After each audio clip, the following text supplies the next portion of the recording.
Hello there, ladies and gentlemen, and welcome to another episode of CookieCast. Today on CookieCast, it's the Darkest Timeline podcast.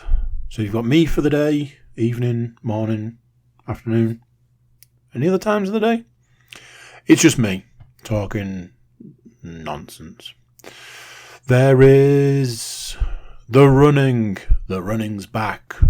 And you might want to run away from this podcast. What I can tell you is it's only a little bit. Not like that other one that we don't talk about. Mental health. Mental health is here. There's games, movies and TV if that's not what you're after. So, a little bit of something for everyone. Before we start, please do consider like, share, subscribe, comment. Leave reviews. Apparently reviews are where the magic is. The magic thing that gets the podcast more listeners, more viewers and all the good stuff that podcasts need. So if you could leave a review, 5 stars, that'd be great. Anyway, let's get started. Here we go.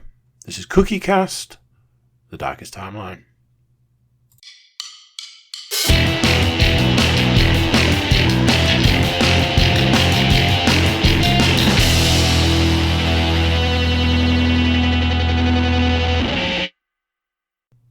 Hello. Hi, how you doing? Are you alright? Starting way too late today. But there's a reason. That reason will be explained. Largely to do with being lazy. Which then means that not being lazy. Hard to explain, but I'll get to it. It's fine. It'll all come out in the wash. Did you enjoy last week's conversation about running and almost nothing else? Do you want to guess what the first thing on this week's list is? That's right. It's running. So, I've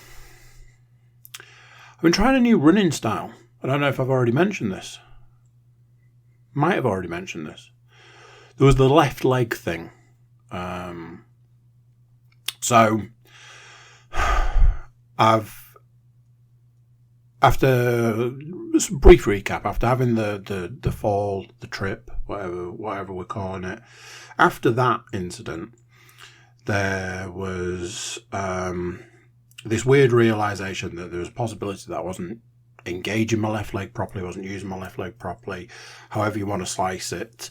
And then I tried using my left leg more, discovered that there was like some kind of power involved coming from the left leg, which was interesting, so on and so forth.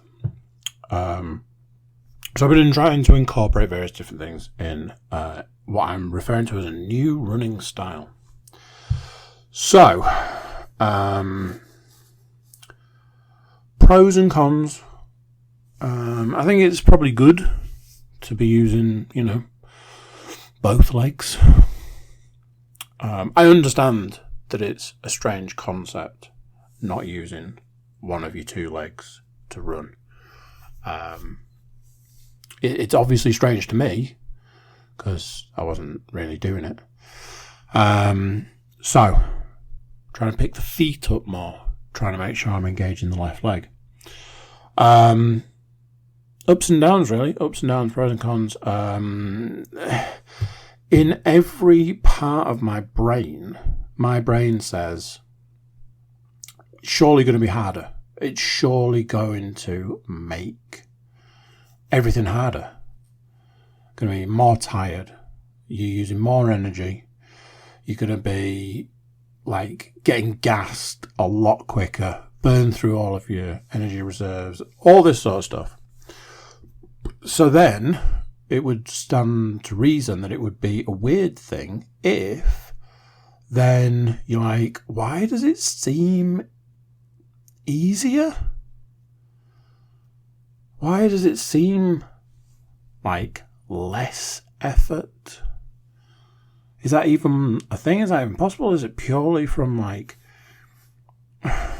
spreading the load, I guess? Is it like sharing the output 50-50 means that there's more there to give, more energy. I don't know. That's just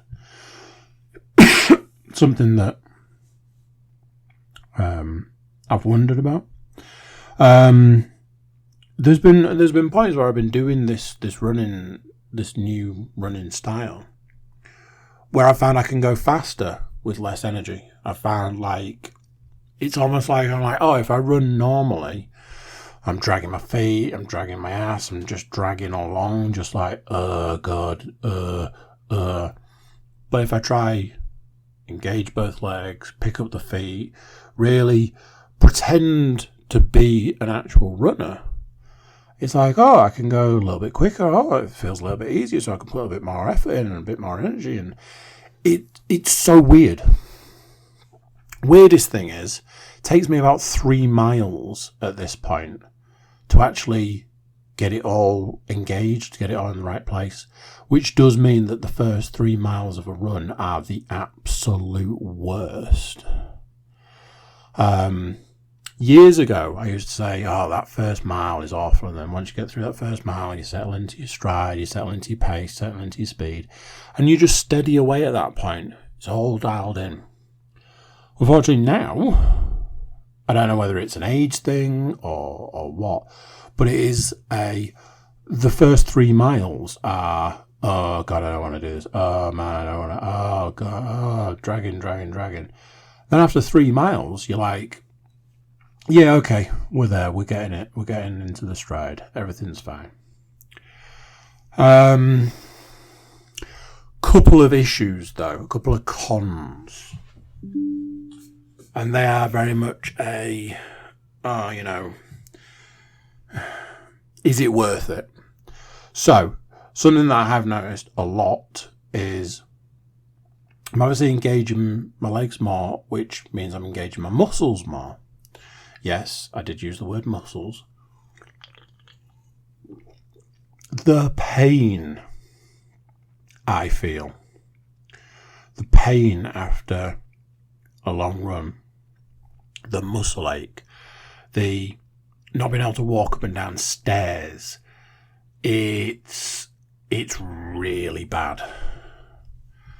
As a rule, I don't take painkillers, but recently there have been times where I've considered taking painkillers just to get through the evening because of how much pain I'm in.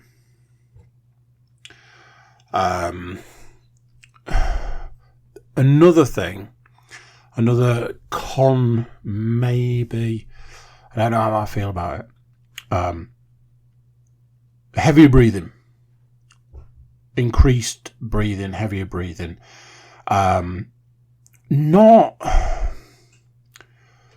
Not necessarily to the point where you're like, oh, I'm going to have to stop, I need to catch my breath. It's not like that. It's just more breathing, if that makes any kind of sense. It's like it's not laboured, it's just more. I don't know.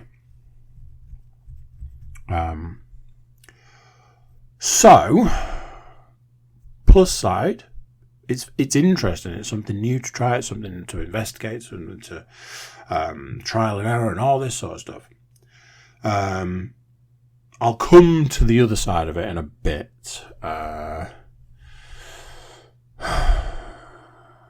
Yeah, there is another side to it. Oh, actually, I thought it was a lot later. It is actually the next thing on my list. So, I had a conversation this evening where I was saying, like I've been talking about recently, that I've got this small issue at the moment where quite a large part of my mind, quite a large part of my brain is telling me that I am a little bit depressed at the moment.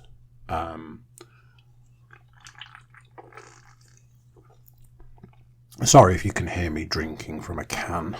There's a whole reason for it. One that I don't need to go into. So there's this thing going on, and I'm a little bit depressed. And it's having this knock-on effect. Some of them I'll go into. So then I've had the other part of my mind that's going, hey, everything's fine. It's not bad. It's not the end of the world. You don't need to worry. Let's just get on with things. I think I went through this last week. And if I'm honest, I often expect depression to pass. Oh, I feel depressed today. Maybe I won't tomorrow. Oh, I've been feeling depressed this week. Maybe I'll feel fine next week. That kind of thing. When it goes on for a few weeks, it's then a kind of, what's going on? And that's when you have to start looking at it, digging deep down into what the actual reason is. So I've then had to address, well, hey, we're 2, 3, 4 weeks into this feeling. What is this? What's going on? Why has this happened? And there was, the depression, the natural depression around breaking my arm. There's, I think I might have mentioned it last week, I don't know. I've got all these things going on with each of my children. Like each one of my children, I've got this thing with each of them at the moment where I'm like, well, the question of, is it a problem? Is this a problem? Is that a problem? Do I need to do something? Do I need to step in? Do I need to, those sorts of things. Obviously, one of them, they vary in degrees, usually dependent on ages. One of them, because he squeals a lot, that kind of thing, long story, much longer than I've got time to go into right now. So, the question is, why am I depressed? So, I realised that something that was depressing me is I've stopped getting up early. And it's ruining my day, because every minute of my day, from the point where I don't get out of bed and I don't go out of the door and I don't go and run, every minute of my day from that point on is me going, oh, for flippity-doo-dah's sake, why didn't I just get up this morning and go and run? Because the rest of the day would be so much easier. Spoilers, I know that if I wasn't as depressed, I'd probably have an easier time of getting out of bed. I get it. The part of me that gets back into bed at 5:30 in the morning, when I am completely, fully, 100% awake and ready to start the day, the part of me that gets back into bed at that point is the part of me that's depressed. I know that. I get it. And I know that that's not the only reason, and this is the other thing.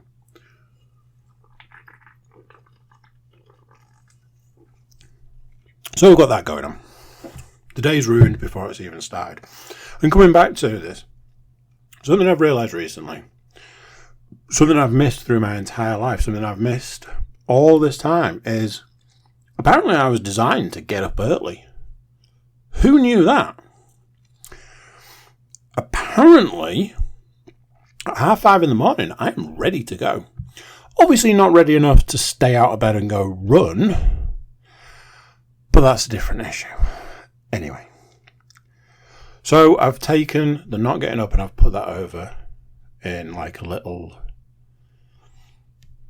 silo. Do we call it? Do we use that silo? And I've got these things going on with my children. Something that I'll come to in a bit. I know I keep saying that. It's not great. Anyway, it's how my mind is at the moment. Something I'll come to in a bit, but I want to get out of the way early.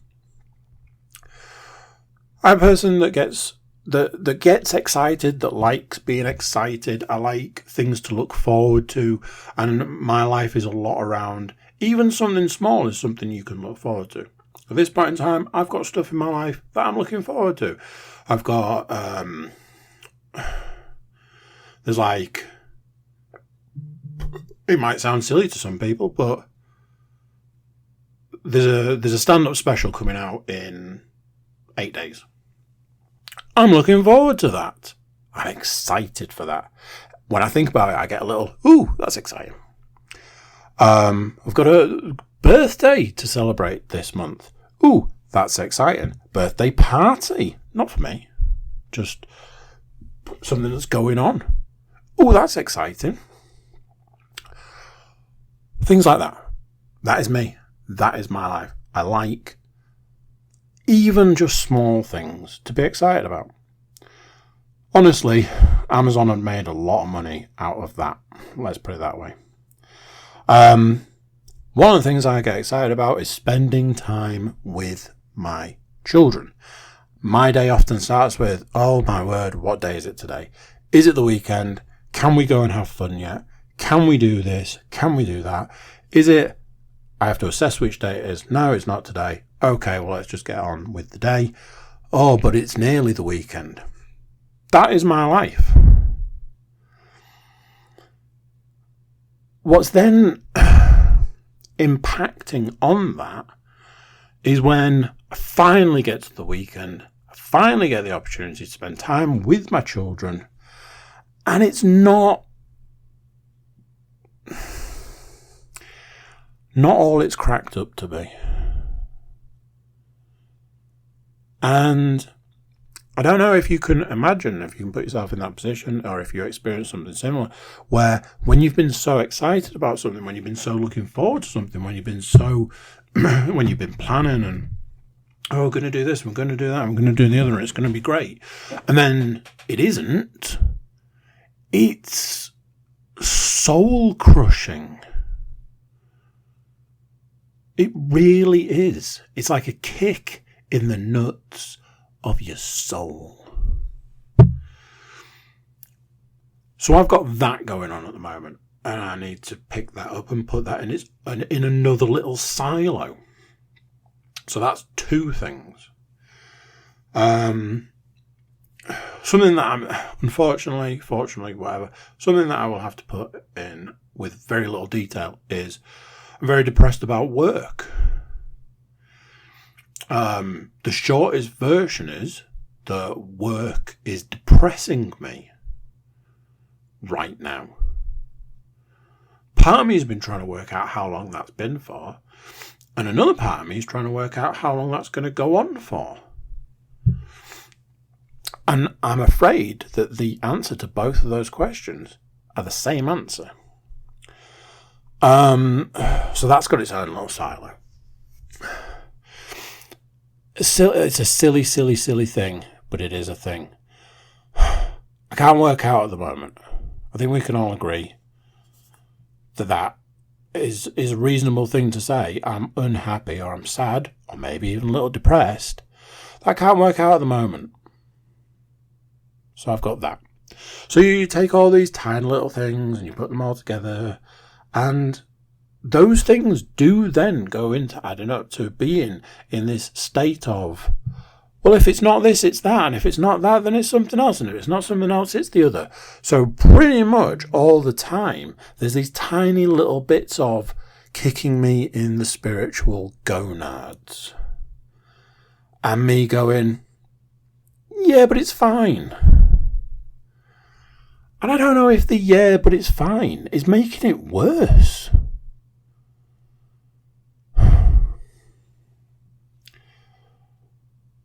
Honestly, I'm hoping it's going to pass. Honestly, I'm hoping that something's going to snap or break, or those probably aren't the best words right now. I'm hoping that something's going to give. Like every day, I say, tomorrow I'm going to get up. I'm going to get up in the morning. I'm going to get out of the door. I'm going to get the run done.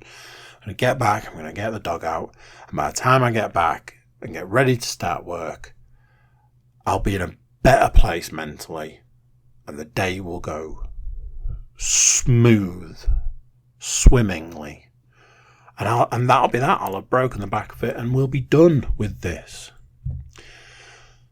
And every day, recently, that's not been the case. So, in the words of the Littlest Hobo theme song, maybe tomorrow. So, one of those weird things. And again, this probably should have its own little silo. Fallen off the wagon a little bit. Not that wagon, the other wagon. Eating's got out of hand. Last week was really bad. So, this falls into it should have its own silo for the depression. You see I'm building a picture here. It's a real pretty picture, isn't it? The eating went real wrong real early last week. It was a mess from the very start. I think it was one of those where I weighed myself and I'd lost weight, which I'm starting to realise is never or not always the best combination. So it's a bit of one of those where it's like, oh, well, I can eat this and I can eat that and I can eat the other. And then the quality of what I'm eating is going down and down and down. And then I realised that it had all gone wrong Wednesday. And then Thursday, it went real wrong. And the wheels just fell off the bus by that point. And I was like, this has got out of control. So between Thursday, I had Friday, Saturday, Sunday, basically fasted those 3 days. Fasted all day and just had something to eat in the evening. Just try and get some sort of normality back. Obviously, come to step on the scales today, expecting, bad at the start of the week, better at the back end of the week. A few days of fasting is probably going to do some good. Step on the scales, look at the number and go, that's interesting. Because I'd lost weight. So I went to write it down and I was like, okay, let's have a look. So, ironically, barring the week before I broke my arm, I am one of the lowest weights I've weighed this year. And I went, well, that's interesting. So I gleefully go running off and I say to Leanne, I'm like, hey, guess what? I weigh one of the lowest weights I've weighed this year, which is also one of the lowest weights I will have weighed in many years. What do you think to that? That's amazing, isn't it? And her response, now, I'm sure some of you already know the response because I've said this before. Her response was, yeah, it's probably muscle. I'm like, well, yeah, you've probably lost muscle mass, muscle definition, muscle in your arm, muscle in your chest, probably some muscle in your legs. Oh yeah, I keep forgetting about that. Probably put that in its own little silo, shall we? Sorry, I'm drinking from a can. I know it's terrible, but I definitely didn't want to pour this in a glass. Right there, it's finished. It's finished. So, have I got a doozy for you? It's a really long story, which I'm sure you'll be pleased to hear about. Where do I even start with this one? So, I wanted to buy a book. This is something that I do regularly. A little too regularly for my bank account, a little too regularly for my ever-growing backlog of Kindle books. But it is something I do regularly. There was a problem.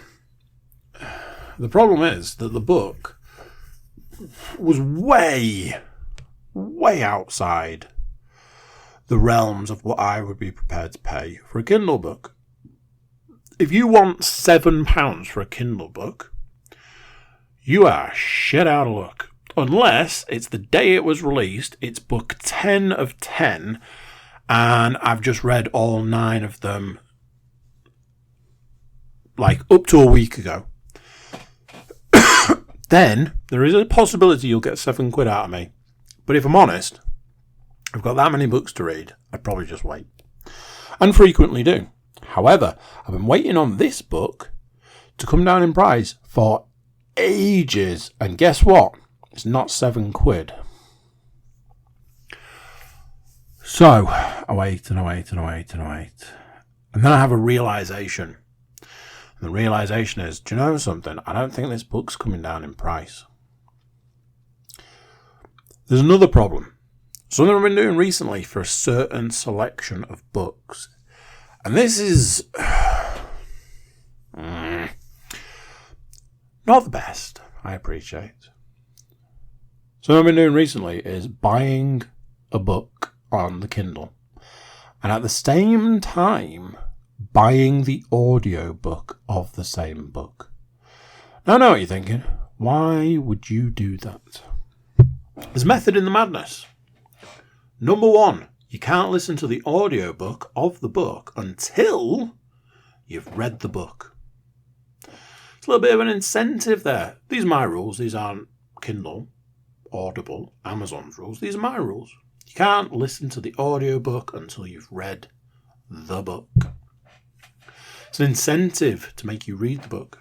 Number 2. Here's the crazy bit. Brace yourself. You know when you know you're about to sound really crazy. Here we go. When I run, I listen to podcasts. I know some people can, some people can't. It's my choice, my method of choice, whatever. But that's what I do. When I run, I listen to podcasts. I put a 4-hour podcast on recently to listen to. It took me a week. So, that's what I do when I run. When I walk the dog, I listen to audiobooks. And if I'm honest, I only owned, up until recently, 3 audiobooks. 2 of them I got for free when I did some kind of Audible trial thing. And 1 of them I paid for. So I didn't think that was too bad. But I did only have 3.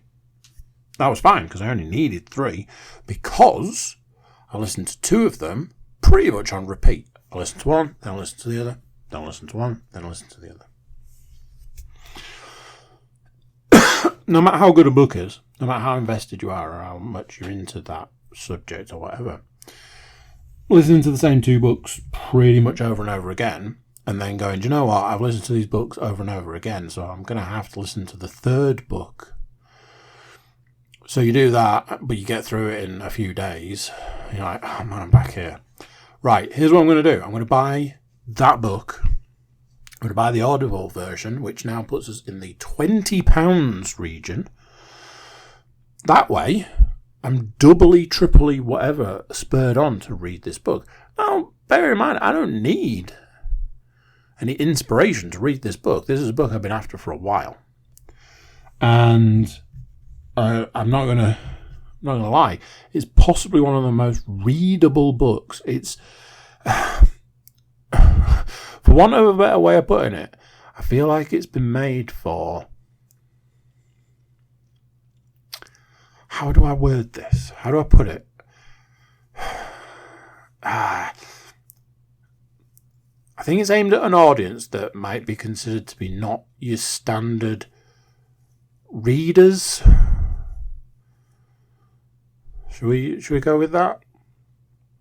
It's broken down a lot. There's a lot of page breaks. There's a lot of pictures.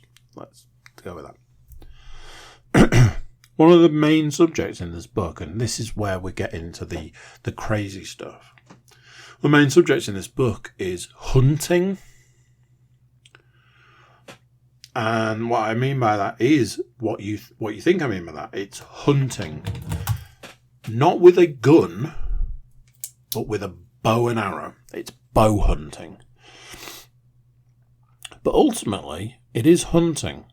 And for a 30 plus year veteran vegetarian, that might seem like a strange subject to be reading about.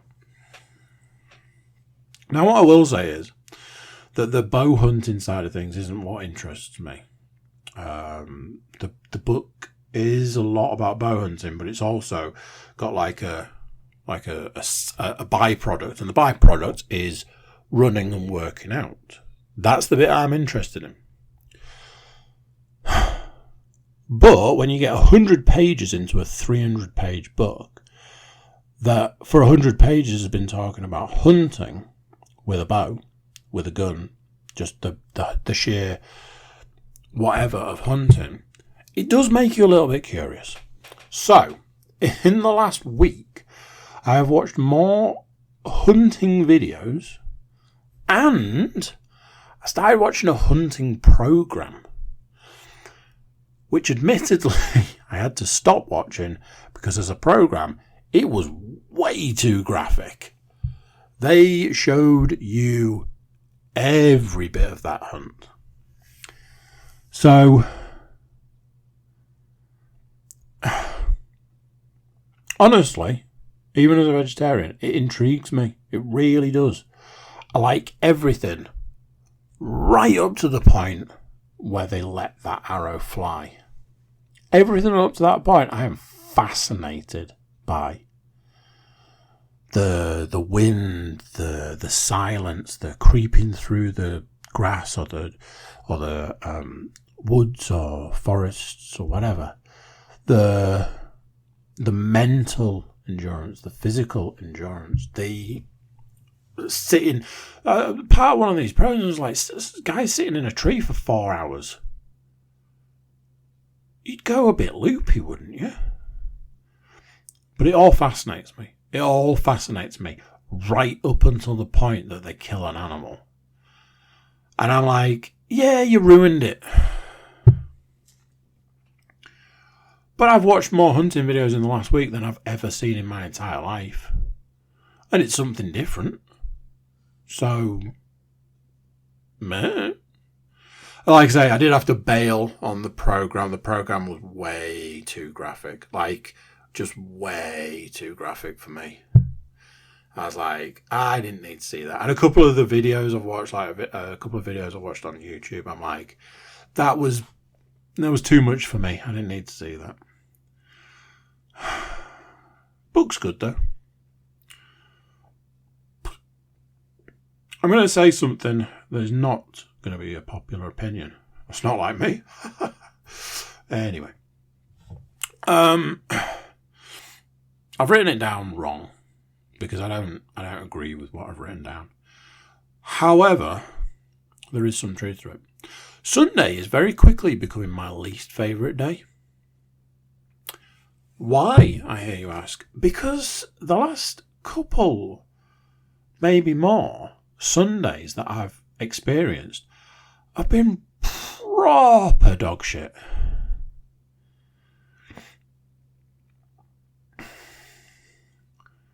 You know those days, and I know for a fact I said this last week, you know those days where you think you should have just stayed in bed? I remember years ago people would say, oh, I should have stayed in bed today. When you're having a bad day.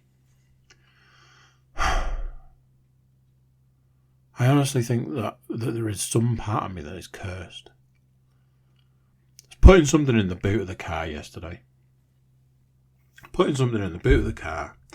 And I was carrying some drinks, and I put something in the boot, and I put the drinks in the boot, and the drinks weren't quite level.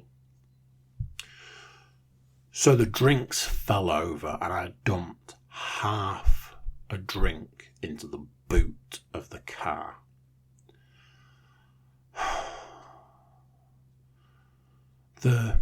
The words that I wanted to use, the words I wanted to scream, knowing full well that I couldn't, made it so much worse. I was just like, and then I stopped, And I was like, no, it still needs to come out. I was like, you mother... So then, oh God. So then I drive. I was going to a place that was like a few minutes away. I drive, I park. Now, the way I work it is both cars have not only the parking sensors, not only reverse parking sensors. We've got the cameras. I try not to use the cameras because I don't want to lose the ability to look in my mirrors. So,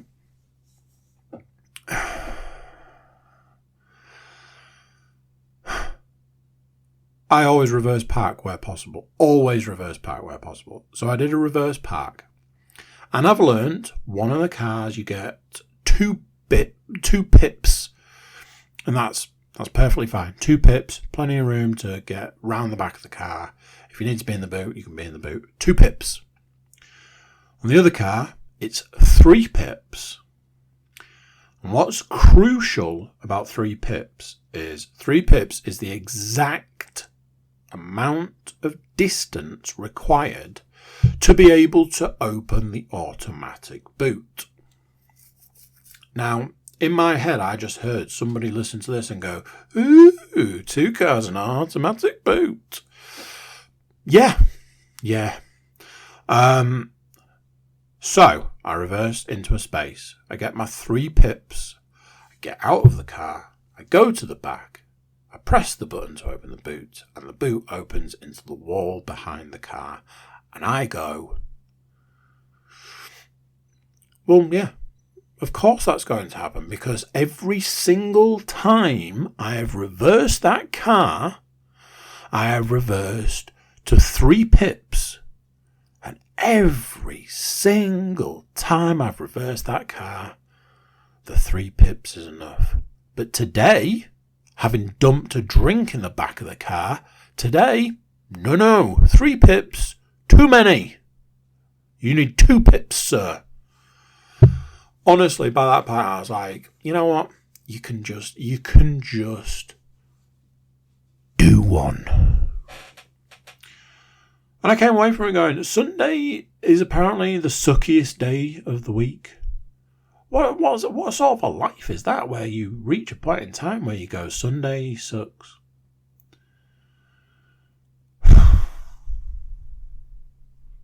However, Sunday was the cherry on top of what was, in the end, it was a rough old weekend.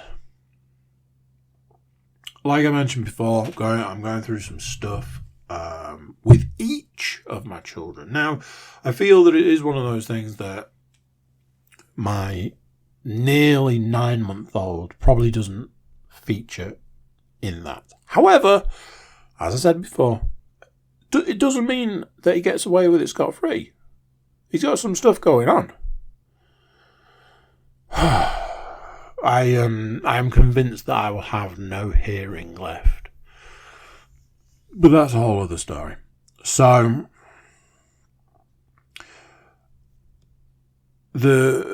each of my daughters, I've got something with each of my daughters at the moment. And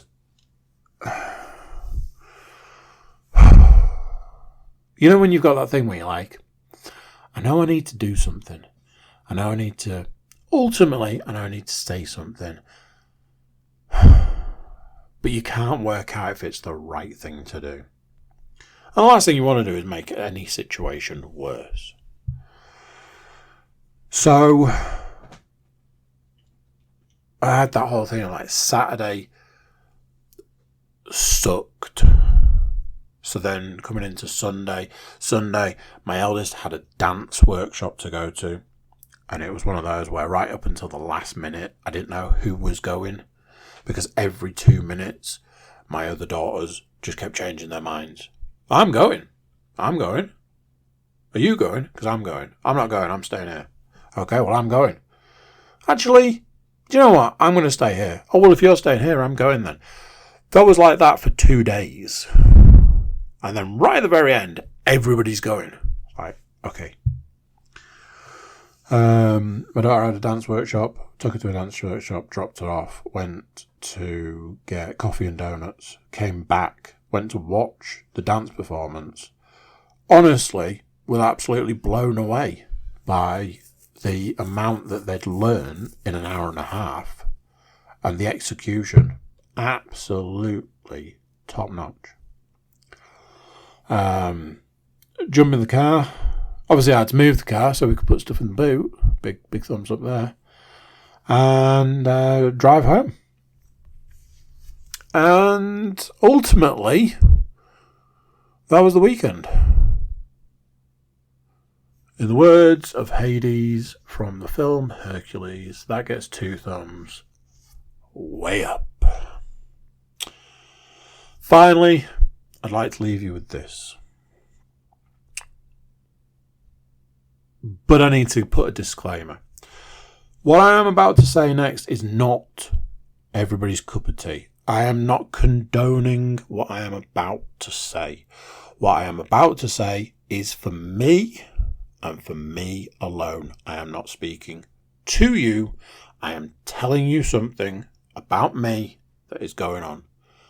I am not trying to offend anybody. If anybody, the person that should be offended is me. So there we go.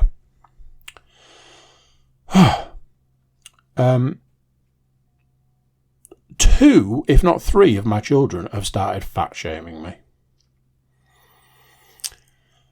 And I know there is a part of me that kind of wants to be offended. Kind of wants to be like, oh, I'm hurt. Oh, I'm sad.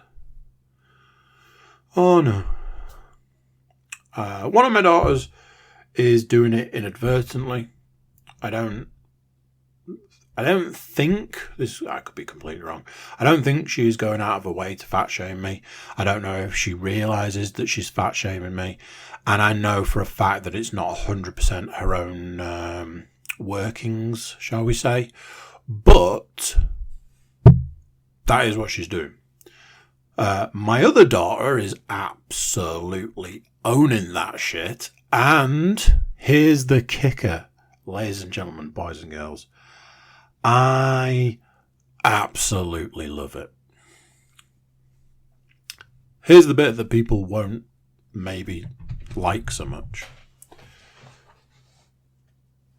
I'm all about the fat shaming. Why? Why would I be? Because I'm fat. And you know what makes me not want to be fat? Being told, hey, you're fat.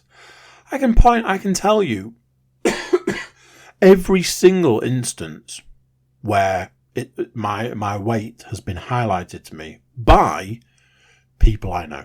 People that I either call friends or family or acquaintances or whatever. Work colleagues. And you know what? Each one of those occasions has driven me forward, has driven me on, has made me go, do you know something? That was a hurtful thing to say. However, they've got a point, so maybe it's time to do something about it. So, one of my daughters has decided to take on like a nickname. She's given me a nickname, all off her own back, I think. I think she's come up with this on her own. And when she says it, it makes me howl with laughter. I'm just like, that is absolutely fantastic. But it is fat shaming. The other thing that she likes to do is she likes to go with the oh, you've got a big belly. Oh, you've got a big belly. Oh, this is a big belly. And I'm like, yes it is, you are correct. However, it does make me go, maybe I should do something about it. My other daughter fat shames me by basically doing what have you got? What have you got there? What are you eating? What have you got there? What are you eating? And I go, well, it's this. Huh. Obviously, the translation of that is, what are you eating that you shouldn't be? And why are you eating it when you shouldn't be eating it? And I go, well, it's this. And you're probably right. I probably shouldn't be eating it. Oh, you bought a lot of X. Well, yeah, I did, but it's not just for me. And it's also for the next few days. And what flipping difference does it make? Another one.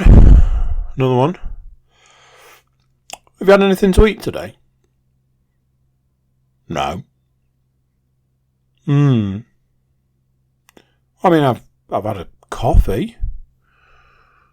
It was I bought a coffee, so it was like, it had calories in it and stuff. But I'm not eating today, so that's the other child's fat shaming. And like I say, part of me is a little bit like, is that necessarily does she know what she's doing? Is she going out of her way to do that? And like I said, I don't believe that it's all her own material. But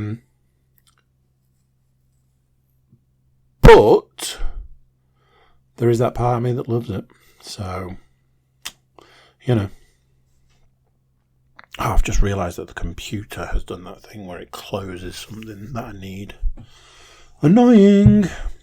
So, that's the week. Let's get into the good stuff. And as far as the good stuff's concerned, the good, it's quite a bit. Now I'm trying to do two things at once, which is obviously great for podcasting. TV-wise, now we've got a couple of TV-related things.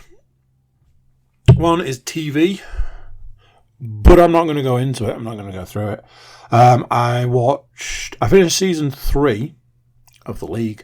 Started on season 4 of The League. I believe there's 7 series. What I will say is this. We have a challenge going in our house at the moment. The challenge is this. If you can name a bad episode of The League. When you've got one of those programs, it's a long-running program, you've watched it for years, and then you're doing a rewatch, and you put it on and you go, oh man, I hate this episode. I challenge anybody to come to me and tell me a bad episode of The League. I will happily wait for you to do this. Bring it to me.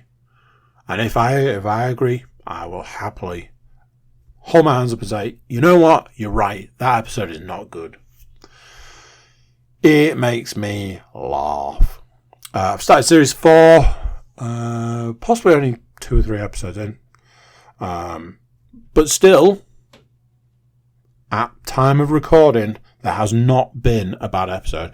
And if you can say that you know of a TV show where 4 series in, you're like, nope, still hasn't been a bad episode. There we go. I have watched something else. Not a movie, not a TV show.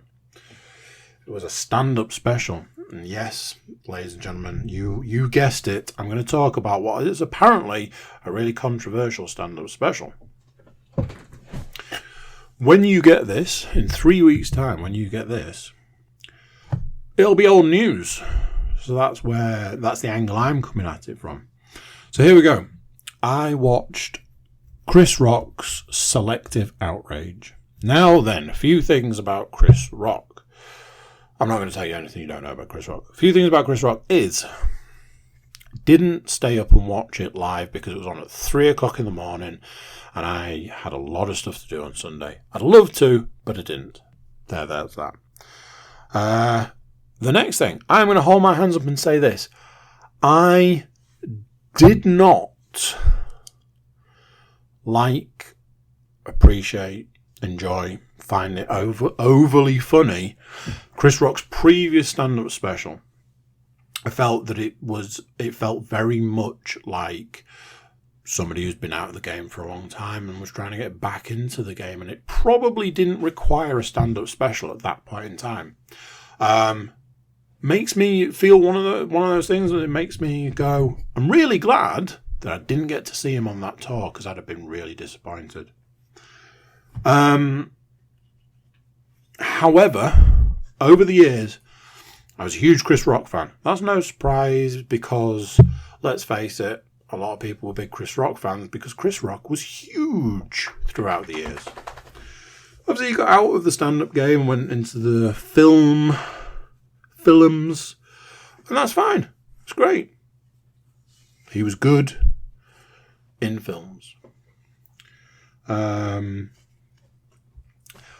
thing I do remember is there was a point in time where I tried to go back and watch Chris Rock's stand-up specials, his previous ones, and found that they were quite dated. There was a lot of comedy in them that were very much of the time. So going back and watching them X number of years later, it's like, oh, that doesn't work. There is a stand-up special of Joe Rogan's from years ago. I'll give you this clue. Joe Rogan's got hair in it. There is a lot of that stand-up special that doesn't stand up today because times have changed, not because it was of its time. Just you can't say certain words now that are in that stand-up special. If you go back and watch some of Eddie Murphy's stuff, again, it was of its time. You can't say certain words nowadays. You can't talk about certain subjects nowadays, especially if you've been arrested for those same subjects years later. So, what does that bring us to? Well, there's the big controversy. Was he going to talk about the slap? Then, yes, apparently in the stand-up special he's going to address the slap. Nearly a year to the day. I started it the next morning. I started watching it while I was walking around the house, because you can do that nowadays with the wonderful technology we have. And I can say this. Right at the start, he said that he was setting out to not offend anyone. And honestly, from my perspective anyway, I think he did quite a good job of not overly offending anyone.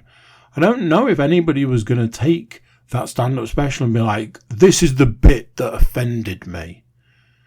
Because I think he did a really good job of swerving and manoeuvring through subjects to end up with delivering the joke, the punchline, the end of the story, and people being able to say, yeah, I wasn't offended by that in the end. Obviously, he does make you wait. Spoilers, he does make you wait. It's right at the end. He talks about the slap. I'm not going to spoil it. If you want to know, you'll have to watch it. Something that I find interesting is there's been a lot of talk about this stand-up special. Oh, what did we think to the stand-up special? Leanne said to me, I've heard that Chris Rock's stand-up special wasn't very good and it wasn't very funny. And I went, well, I've watched half of it and honestly, I've enjoyed it. I've laughed out loud. Certainly better than his last one. That's for sure. So I don't know where people are getting that from. I don't know all the ins and outs and all the politics. I know there's been a lot of shade being thrown in the direction of that stand-up special.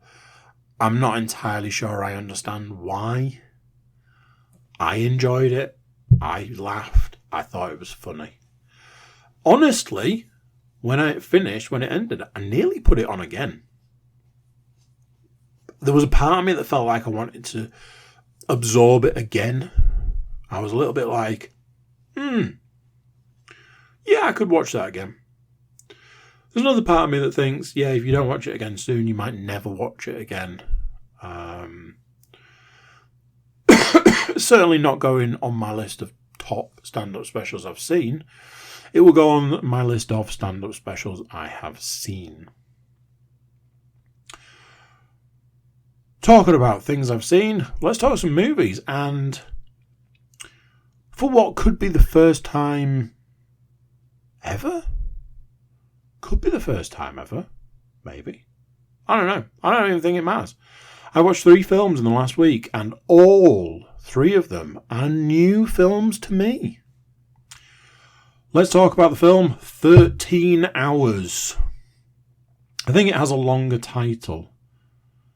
I think it's like 13 Hours, The Secret Soldiers of Benghazi. Maybe.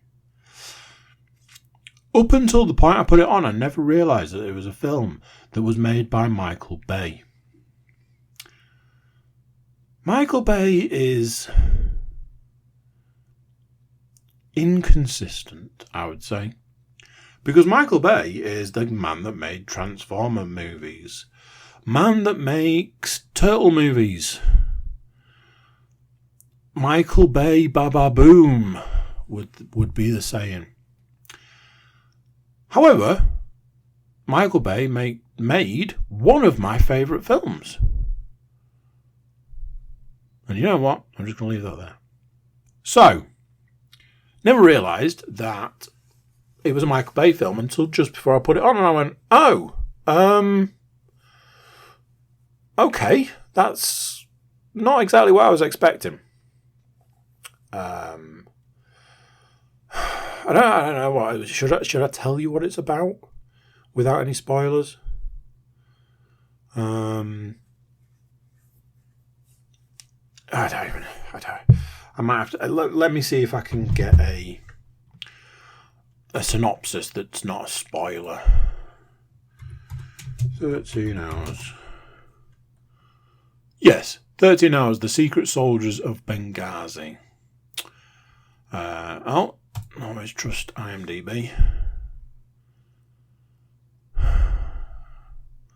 During an attack on a US compound in Libya, a security team struggles to make sense out of the chaos. I don't know.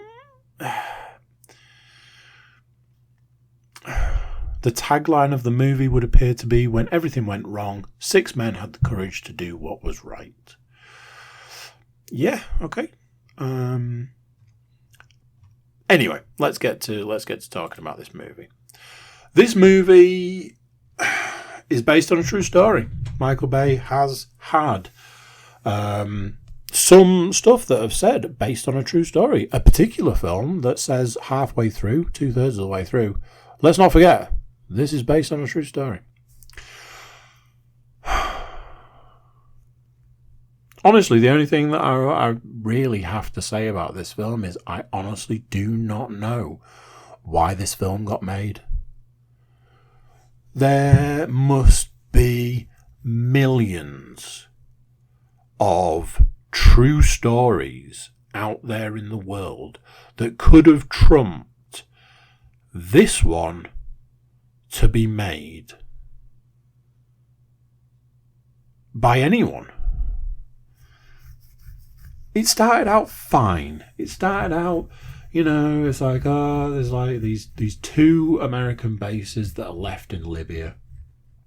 And nobody knows that they're there. And the CIA are there. But the CIA don't have proper military because the place where they are isn't deemed a threat. So they've got mercenaries, private contractors, private security, whatever you want to say, people who used to be in the military who aren't anymore, but get paid to do a very similar job. So, that's that. Towards the back end, all I could think was, why was this film made? Who was this for? It's like it was made for the family and friends of the 6 guys that were there. because it didn't feel like it was for general consumption. All the way through the film, they kept saying, we're not supposed to be here. All right, if you're not supposed to be there, how are we supposed to feel sorry for you? Because essentially, what you're saying is, you're in a country where you're not supposed to be, doing stuff you're not supposed to be doing. Yeah, that doesn't sound great to me. So how am I supposed to be like, oh, no, poor you? It sounds cold and it sounds callous because it's based on a true story and people died. I get that. There is very much that aspect of, but if they weren't supposed to be there and they weren't supposed to be doing what they were doing, then why? Now then, what's interesting is the film takes a little bit of a turn towards the back end. And the turn towards the back end is, oh, we need to make this film a lot worse than it was already. Right towards the back end, it goes downhill real fast. It's like somebody sucked all of the acting ability out of the film. It's the weirdest thing. It's like, this film was borderline okay for a while. We need to really change that right now. So get rid of all acting ability. Get rid of any good writing, any good dialogue, and replace it with cheesy one-liners. Really kick this puppy up a notch. My only thing by the end of that film was, who was this film made for? It just, it's a film that's been on my periphery for a while. And I was like, I've never got around to watching it because there was something about it that I was like, I don't know. And then recently I was like, hey, let's give it a whirl. Yeah, that's how that went. From watching that to an actual masterpiece. Yes, everybody's been raving about it. I feel a bit like I'm jumping on the bandwagon here. It's won a lot of awards recently. I get that. A large reason why I watched it. I watched the film. Everything, everywhere, all at once. Oh my word. That film is a piece of art. It is a masterpiece. It is so incredibly beautiful. It's so incredibly well crafted. Its cast is phenomenal, putting its cast in positions and roles that you wouldn't normally see them in. I think in a lot of ways at that point I'm just referring to Jamie Lee Curtis. It looks amazing. The style is amazing. The story, the message. There's a point where I was like, oh, this is getting way too confusing. And I already knew that I was going to struggle because it was a multiverse movie. I was like, oh man, this is going to be tough.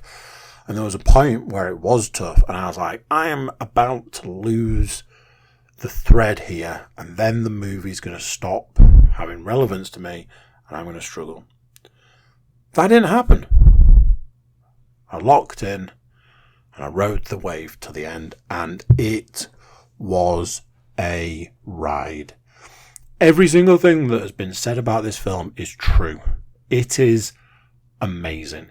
It's just a work of art. It's phenomenal.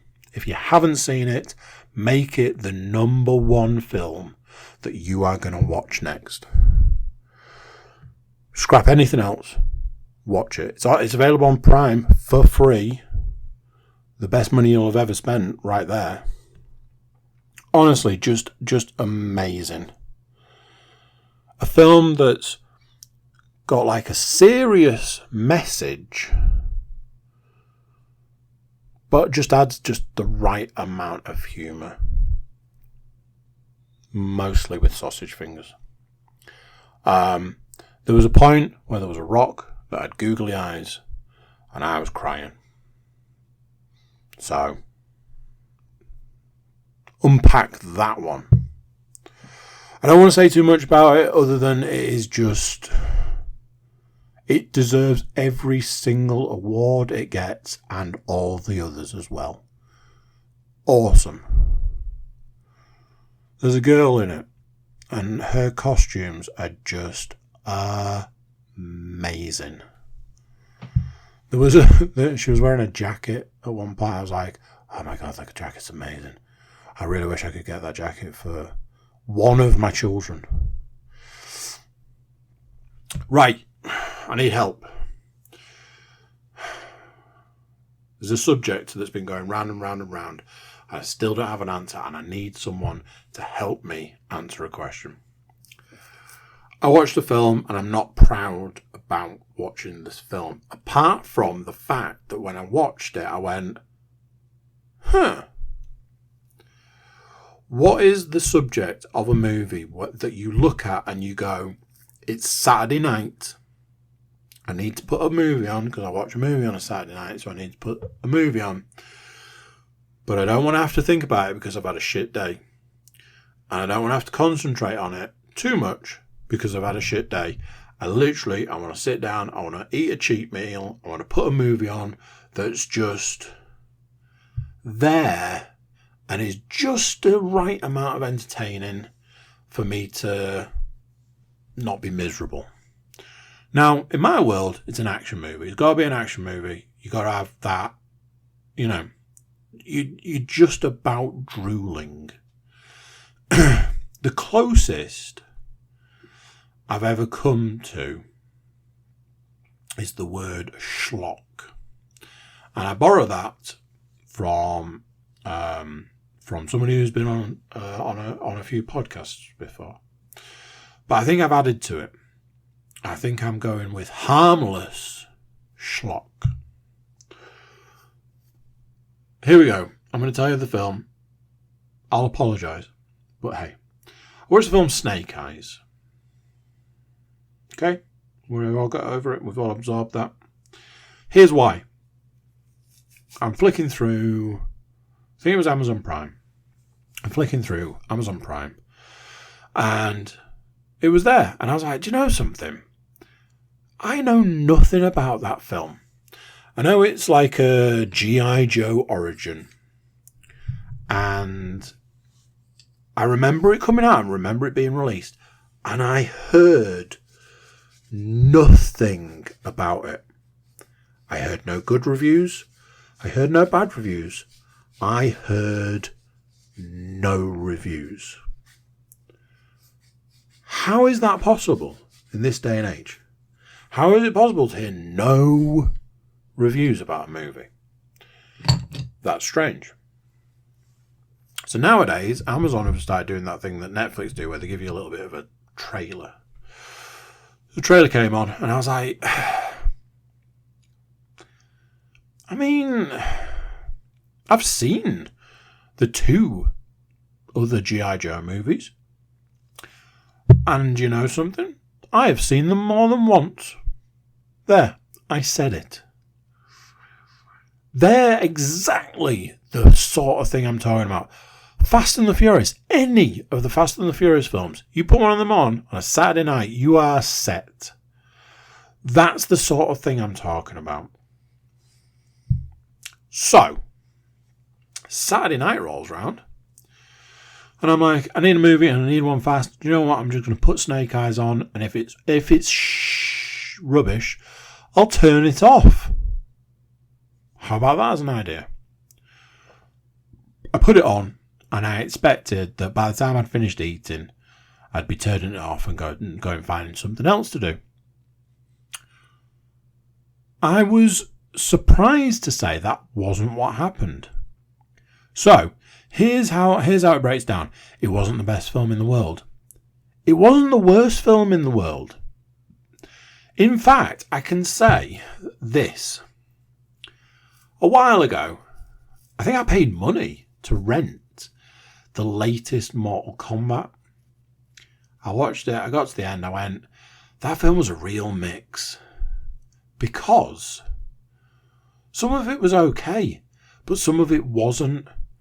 There was quite a few dodgy lines here and there. There's quite a few points where you're like, I don't know how I feel about this. But on the other hand, there was some stuff that you went, that's not actually that bad. Snake Eyes felt very much like Mortal Kombat. Because I watched it again recently and was like, I mean, yeah, they could have just taken a couple of lines out here and there, and it would have been infinitely better, or at least somewhat better. Snake Eyes seemed to have already removed the majority of the points where you would expect a terrible line to be. So what you're left with is just kind of like wholesome fun. It was, in almost always, the perfect Saturday night movie. It was schlock. It was harmless schlock. It was an action film.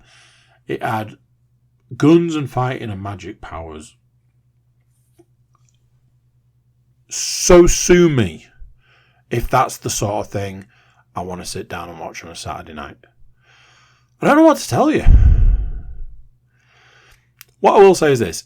Can we all get our heads together and find the right term for this sort of film? Because it's starting to bother me now. Finally, on what is turning out to be quite a long podcast, computer games. Probably comes as not a huge surprise that the only game I've been playing recently is Hogwarts Legacy. What might come as a bit of a surprise is it's finally happened, ladies and gents. The shine has gone. I was saying to Lan this evening, I was like, the thing that annoys me about this game is that I think the people that made it probably worked on the principle that a lot of people weren't going to finish it. Because it's a big game. It's a huge game. There's a lot of stuff to do. And for all of its massive plus points, I have officially found the downside to this game. It's heavily front-loaded. There's a lot to do at the start. There's a lot to do in the first half of the game. There is a lot less to do past that point. So, not too much of a spoiler, but a lot of the teachers give you things to do. Go off and do this, come back and I'll give you something. So you do that through the first half of the game. Past that point, it never happens again. Once you've done all of that, it never happens again. There's a lot of things like, and admittedly these are spoilers, if you haven't quite got to these bits yet, you might want to skip on.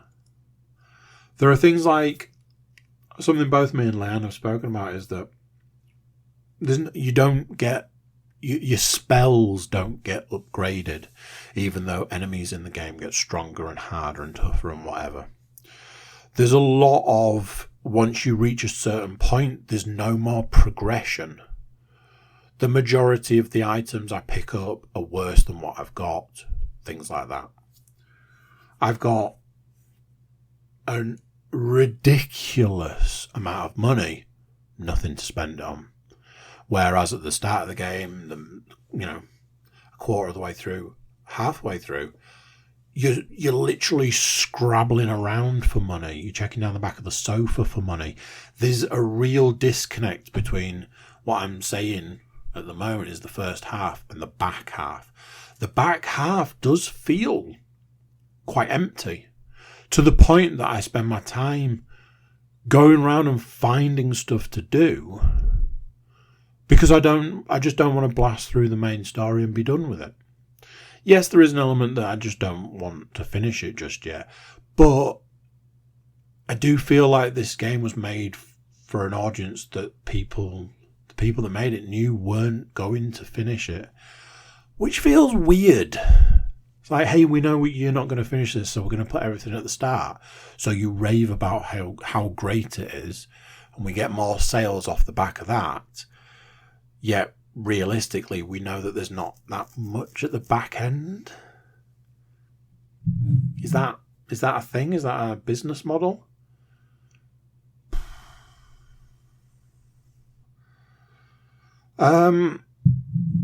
That is it at the moment.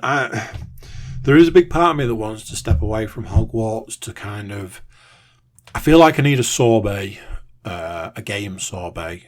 And obviously I've got 2, 3, 4, 5 and beyond games that I could be playing at the moment. So there is a big part of me that wants to step away from it for a little bit.